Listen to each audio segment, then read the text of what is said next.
Gente, hoje a gente vai falar de uma coisa que parece uma coisa simples, tipo, que é a queixa principal do paciente, né? Que na verdade pode ser totalmente diferente essa interpretação dessa queixa principal, né? O que que é, né?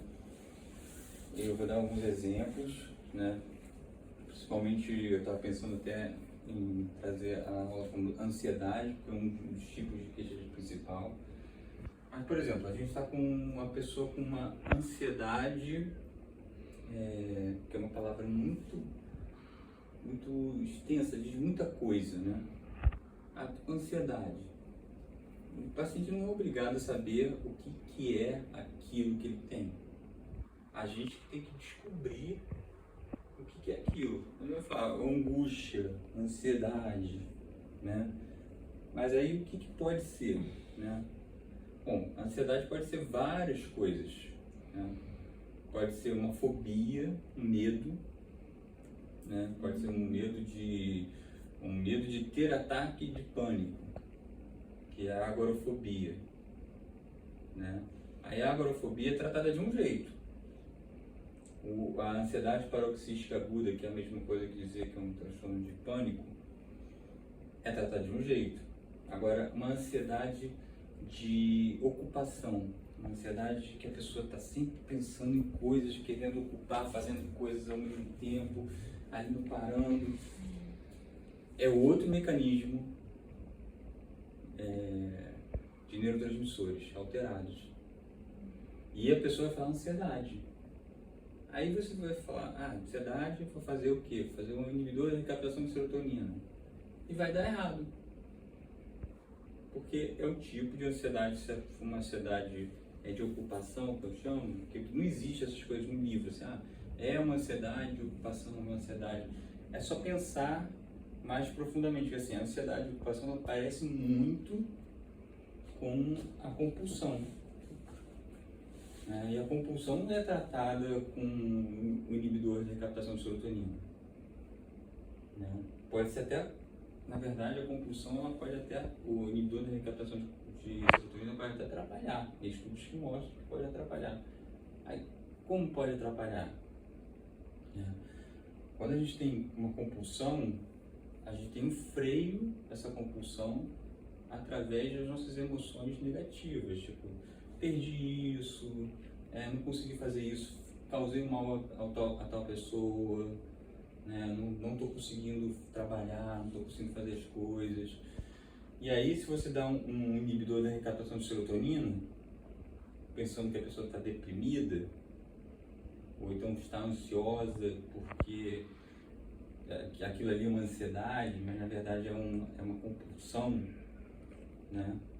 Você vai fazer o quê? O inibidor da recaptação de serotonina vai ter uma ação de impregnar os núcleos da RAF, que são os que liberam serotonina.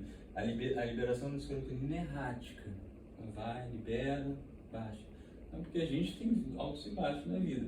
Se você, em algumas pessoas principalmente, não em todo mundo, né? Depende do remédio, e depende também da reação da pessoa, os núcleos da RAF vão ficar impregnados e a liberação da serotonina vai ficar mais estável. E aí isso significa o aplanamento das emoções.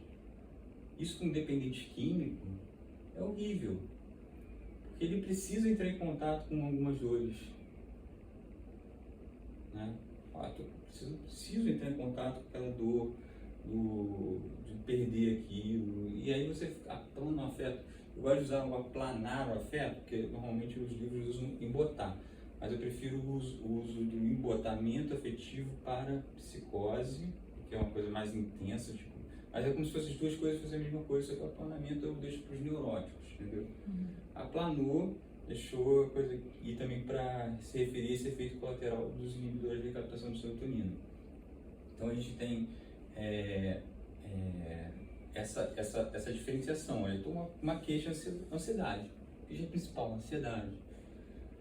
Essa queixa principal ela pode ter várias coisas por trás dela, né? Que assim, a pessoa vai falar, ela vai falar que ela não é médica, ela não é psiquiatra, ela não sabe o que exatamente está acontecendo. Uma pessoa em mania, né, ela pode chegar para você e falar que o problema maior é a ansiedade. Aí como é que eu vou diferenciar isso?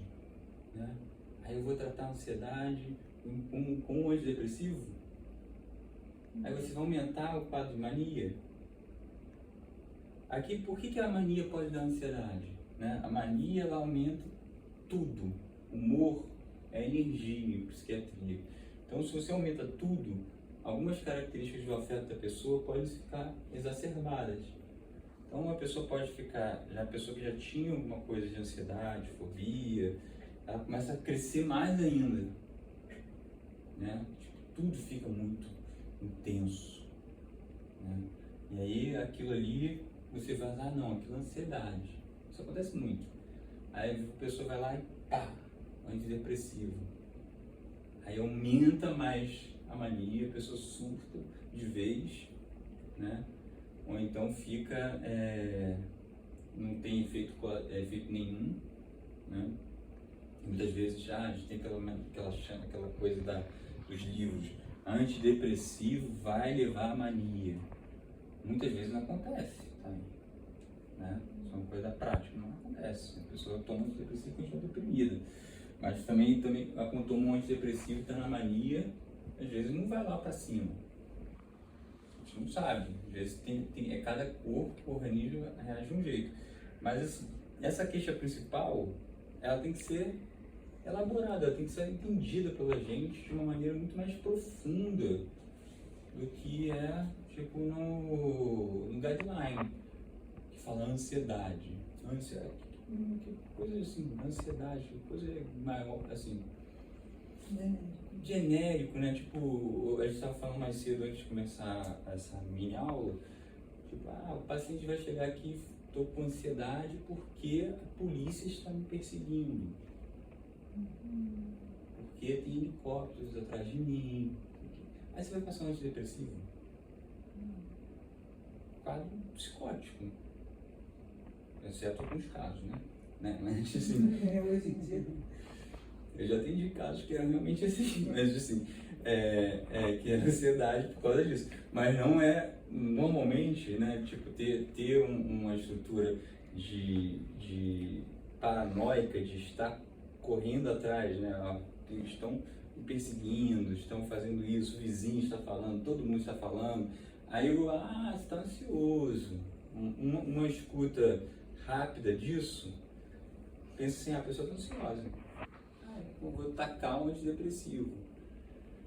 Assim, no esquizofrênico, né, provavelmente não vai acontecer nada, né? Aí você vai ter mais um remédio para aquela lista de remédios gigantes, que aí depois o outro psiquiatra pega, ou até que você pega e fala, caraca, quanto remédio, né? Para que tanto remédio? Não sei para que tanto. Não que não exista a depressão dentro da psicose. Existe. Mas a gente tem que saber qual é a queixa principal. Por que estou ansioso? Outro tema sobre a queixa principal, né? Esse eu atendi ontem. É uma paciente que melhorou de um TET, transtorno de estresse pós-traumático. A queixa principal dela era a ansiedade. Aí eu falei, mas peraí, o que te dá ansiedade? Ansiedade o tempo todo? Não, é ansiedade quando vem uma memória intrusiva de um evento traumático que eu passei. Eu estou do nada, tô normal. Aí vem aquela memória intrusiva do meu trauma. Aí isso já é meio diferente. Não é uma ansiedade generalizada, não é um TAG, não é um transtorno de pânico.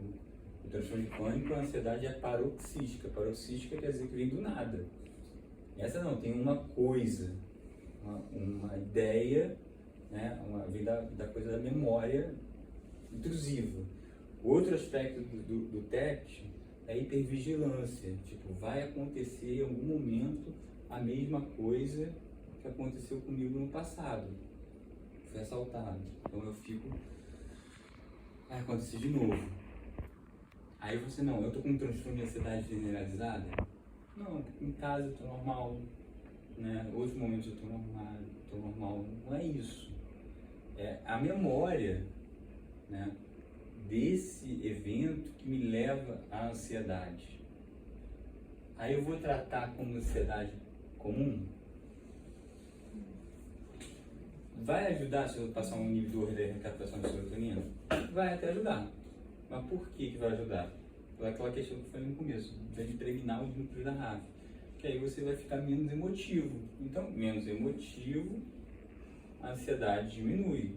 Ok? Em geral, né? Tipo, você não tem aqueles altos e baixos. Aí vai curar, vai tratar. Até quando a gente fala de cura na psiquiatria, né?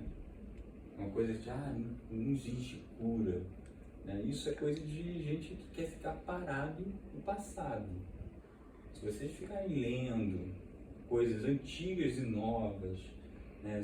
Começarem a abrir a cabeça, pensar assim, cara, não é possível que a gente não consiga, não é que não seja possível, mas eu acho que um psiquiatra, uma pessoa um médico que pega a vida para ajudar o outro, não acreditar em cura, e ficar pensando tudo assim, não é assim mesmo. A gente tem que sempre acreditar na cura. E existem coisas que curam, né? A gente pode estar... Então, tem coisas que curam. Existem. Mas aí, como é que você... Então, você está falando de coisas novas que curam, e você é o sabedor de tudo, e está trazendo um monte de coisa que cura, e... Não é isso. É porque o que a gente recebe de informação, a gente tem que entender que ela tem todo um trajeto para chegar até a gente. Tem um trajeto da mentalidade das pessoas que estão trazendo para a gente, né? Que às vezes a pessoa está pensando com a cabeça fechada, tem medo das pessoas fazerem coisas novas, a rigidez do pensamento. A gente é humano tratando humanos, né? Tem a parte financeira, tipo, tudo que é novo, que é caro, é melhor, né? Então, às vezes uma substância que é muito mais simples, ela pode chegar àquele objetivo, né? E também o que é, não descartando o que é novo pode ser também muito melhor, só que a gente tem que ver o que é aquilo ali na prática, entender, e ir voltando àquela questão do tema da queixa principal. Se a queixa principal é escutar vozes, eu posso fazer um ansiolítico? Eu posso até fazer um ansiolítico, porque a pessoa está nervosa. Mas eu não vou fazer um antidepressivo, que também é um ansiolítico, né, que é a função dele, pensando que isso vai tratar a questão da pessoa. Eu tenho que tirar essas vozes. Aí é o sistema dopaminérgico, não é o sistema serotoninérgico que eu tenho que ajustar, né, da pessoa. Então eu não posso pensar ansiedade, pronto, acabou. E até dentro dos tipos de ansiedade, vamos pensar dentro dos tipos, como eu já falei, eu estou até repetindo, mas é técnica mesmo para a gente entrar. Dos tipos de ansiedade, a gente tem a fobia, que é diferente do TAG, que é a transtorno de ansiedade generalizada, que é diferente da ansiedade, que não existe esse nome ainda, mas espero que exista no futuro, a ansiedade por compulsão. Que as pessoas falam, estou ansioso, mas o cara está compulsivo, fazendo várias coisas ao mesmo tempo. Isso é muito mais noradrenérgico.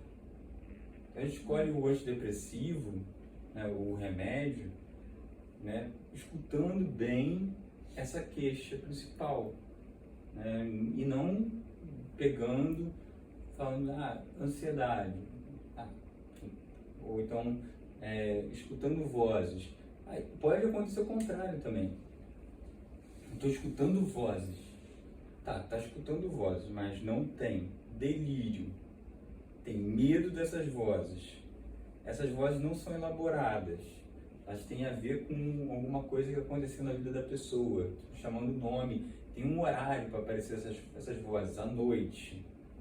Aí chama o nome da pessoa. Isso está parecendo esquizofrenia? Não, está parecendo fobia. Né? Tipo, a pessoa está com medo. É o contrário, a pessoa chega assim, ó, estou escutando voz, mas para ser esquizofrenia, a gente tem que ter os sintomas positivos e negativos, tem que ter o botamento afetivo e os sintomas positivos. E a gente tem que ter delírio, né? Então, não tem um delírio, não tem lá, mas só porque tem aquela queixa principal, escutando vozes. Aí eu vou passar um antipsicótico. Não vai dar certo. Você vai botar a pessoa, você vai deixar a pessoa assim, para baixo, não vai funcionar, né? Mas se você tratar a fobia, né, a pessoa, você vai ajudar a pessoa. Aí sim, o inibidor da recaptação de serotonina pode ser uma melhor escolha, né? Então, essa questão de escutar realmente a queixa principal do paciente, que muitas vezes eu escuto os alunos, as pessoas pensam assim, cara, não está funcionando.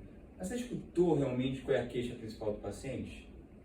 Ou você chegou e já deixou ele falar e diagnosticar ele mesmo a coisa?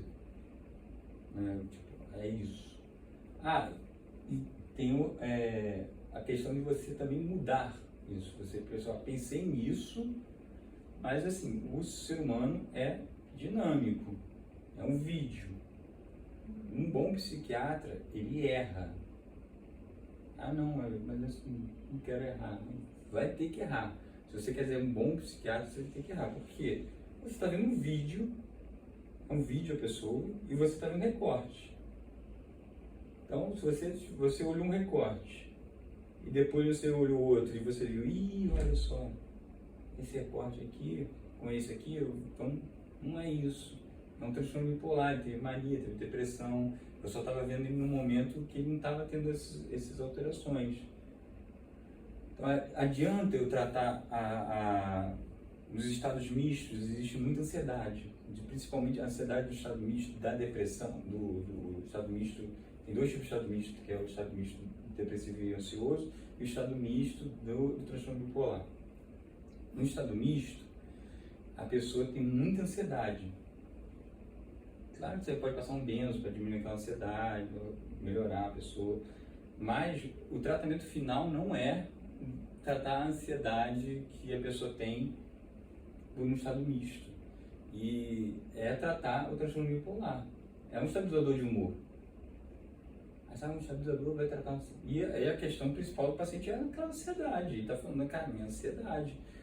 Como é que a gente vai saber se essa ansiedade é do transtorno, do estado misto, ou é uma ansiedade natural, ou de outra etiologia? A ansiedade do estado misto, acho que tem hora para acontecer.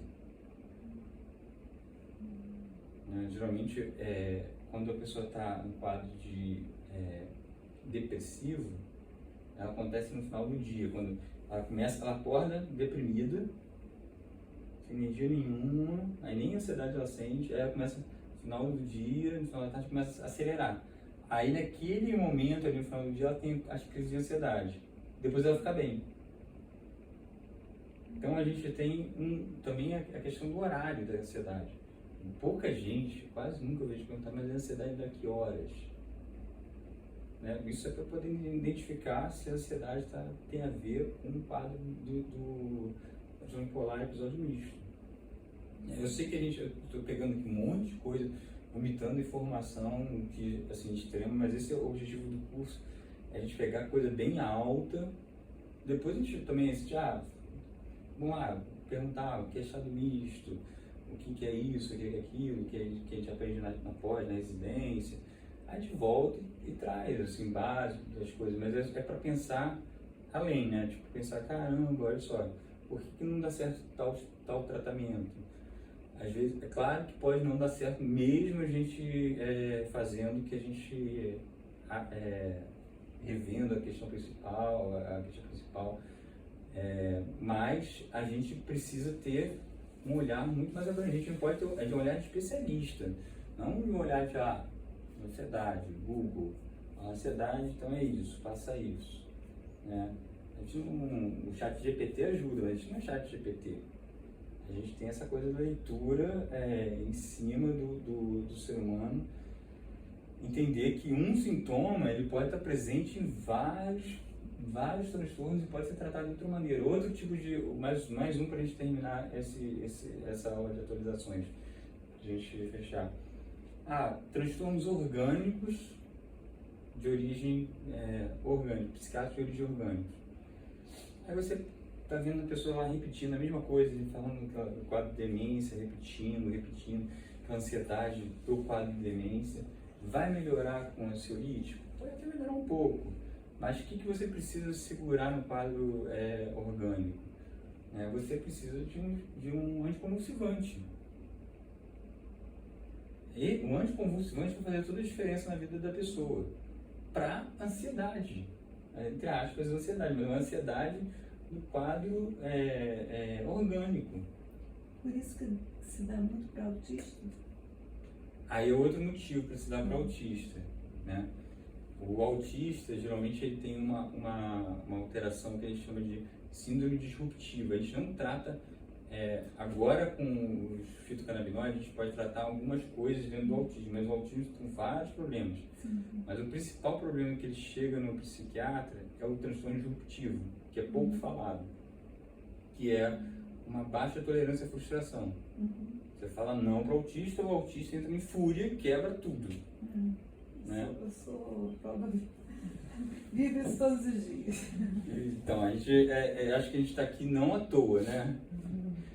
E também, isso não acontece só com a gente, porque a gente está se importando em modificar as coisas. Isso, os transtornos psiquiátricos, eles são muito importantes, né? Tipo, eu estava até falando mais cedo que a segunda causa de morte entre os jovens é o suicídio no Brasil, né? Então, Rafael, os pacientes todos estão atrasados, mas já chegou numa fase. Seja bem-vindo. A gente está gravando aqui a aulinha. Já chegou uma paciente, tá? Tá bom. Então, aí, para a gente terminar, só para a gente tirar do transtorno disruptivo, o transtorno disruptivo, ele é uma alteração que é pouco estudada, que deve ser mais estudada, né? Que ele tem a ver com uma hipofunção do lobo frontal. Se você fizer até o eletroencefalograma de alguns pacientes, é claro que se você fizer de uma criança, você não vai ter muita diferença, porque o lobo frontal da criança não é desenvolvido, né? Não é hipodesenvolvido, ainda está em desenvolvimento. Depende do autor, chega até 30 anos a idade que uma pessoa normal tem para desenvolver o lobo frontal. E o lobo frontal ele tem essa via bimodal com o sistema límbico, de poder frear as emoções. Peraí, calma aí, vamos esperar um pouquinho, não sei o quê. E o lobo frontal comprometido, como se fosse um lobo frontal infantil no autista, né? Ou então até mais numa criança autista, um lobo frontal muito fraco, muito pouco atuante ali, é como se fosse uma epilepsia. Você dá um estabilizador de humor ali, um estabilizador de humor não, um anticonvulsivante, que aí o DIT não funciona, tá? Não é um estabilizador de humor, é um anticonvulsivante. Você dá um anticonvulsivante, você estabiliza as membranas, as sinapses, ali você aumenta a capacidade do lobo frontal de segurar esses episódios disruptivos. É por isso que a gente passa para essa, que às vezes a pessoa pode chamar de ansiedade, mas não é uma ansiedade, é um episódio disruptivo, que é diferente, que é tipo assim, é um não seguido de uma crise de fúria, né? Isso também acontece com quadro de demência também. Antigamente era chamado de reação catastrófica. Na época quando descobriram isso, descobriram um quadro de demência que fazia isso a mesma coisa e o tratamento era o mesmo, né? Só que são tratamentos assim que a gente vê em congressos, autismo assim, é meio que excluído, né? Tipo, quer saber, eu não vejo uma coisa assim, tipo, vamos explicar o disruptivo, vamos aprofundar isso. Mas assim, é o que a gente vê na prática muito, muito, muito mesmo, e tem que saber tratar.